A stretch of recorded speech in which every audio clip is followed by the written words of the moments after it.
मैं मिलना चाहती हूं तुम्हारी पूर्व प्रेमिका से।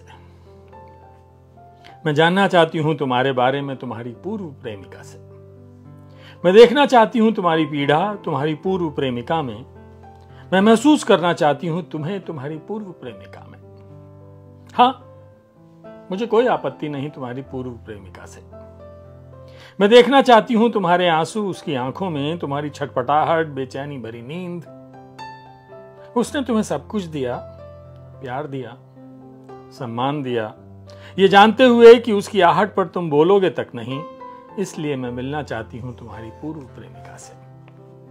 जब जब तुम्हें पीड़ा मिली तुमने स्वतः ही उसे पुकारा, पर खुशियों के पल में तुमने हमेशा उसे नदारद किया। पर तुम्हारे दुख को सुख में परिवर्तित करने के लिए न जाने कितनी मनौतियां मांगी उसने। क्षणिक प्रेम से उसका कर्ज कैसे चुका पाओगे। इसलिए मैं मिलना चाहती हूं तुम्हारी पूर्व प्रेमिका से। मैं मिलना चाहती हूं इसलिए ताकि उससे सीख सकूं विपरीत परिस्थितियों में भी प्रेम को जिंदा रखने की कला। हां, मैं मिलना चाहती हूं तुम्हारी पूर्व प्रेमिका से। ये कविता मैंने आपको सुनाई, ये दरअसल दिव्यश्री की कविता है और उनका ये संग्रह है कविता में आंखों में मानचित्र। इससे मैं कुछ कविताएं आपको सुना रहा हूं। ये वेरा प्रकाशन से आया हुआ कविता संग्रह है और कुछ कविताएं हैं, सुनिए। कविताएं तो अच्छी हैं पर अपना अपना मूड है कविताओं के लिए। तो मेरा मूड कुछ अलग होता है, आपका अलग होगा। आज मेरे मूड से सुन लीजिए आप कि जब जब लिखी जाती है प्रेम कविता तब तब रोता है कोई प्रेमी। किसने कहा प्रेम कविताएं प्रेम में होने पर ही लिखी जाती हैं? मुझे बहुत सी प्रेम कविताएं विरह का गीत गुनगुनाती लगती हैं।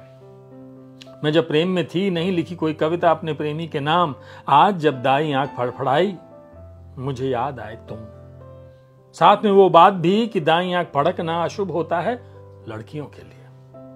मैंने आंख मूंद ईश्वर से प्रार्थना की सब कुछ कुशल मंगल हो, फिर भी हृदय के कोने में अशुभ जैसी बातें याद रहीं और बेतरह याद आए तुम।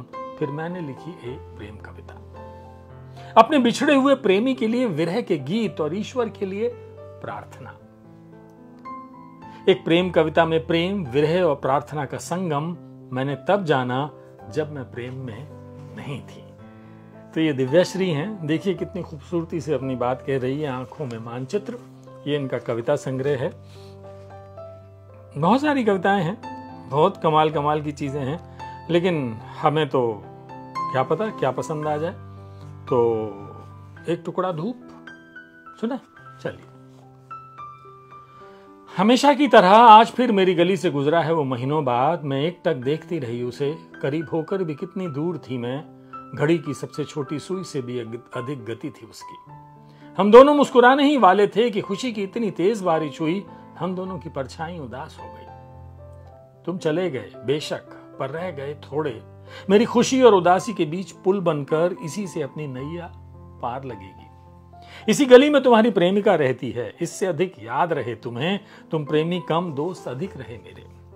हर भाषा में सामने बैठाना नागवार गुजरता तुम्हें। मैं हर वो भाषा बोलती जिसे बोलने से कतराते रहे तुम। आधी रात को जब याद करती हूं तुम्हें, मेरे सपने सिरहाने बैठकर प्रतीक्षा करते हैं। मेरी नींद देती है मेरे सपनों की दुहाई। मेरे कमरे की खामोशी एक पल में टूट जाती है जब तुम करते हो शोर मेरी दहलीज पर। हर एक कहानी में मिल जाता है एक पात्र तुम्हारे जैसा। मैं उसे प्यार से तुम्हारा नाम लेकर पढ़ती हूं। तुम्हारा नाम मैं कई कहानियों में पढ़ चुकी हूं। अपनी कहानी में तुम्हारे नाम की जगह एक उपनाम रखूंगी। अगर फुर्सत मिले एक टुकड़ा धूप लेकर आना किसी दिन।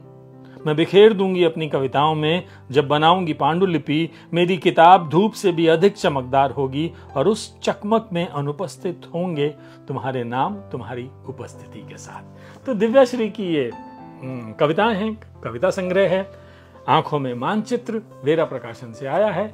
मैंने कुछ कविताएं आपको सुनाई, मुझे कविताएं पसंद आई, आपको भी पसंद आएंगी, क्योंकि हम और आपको करना है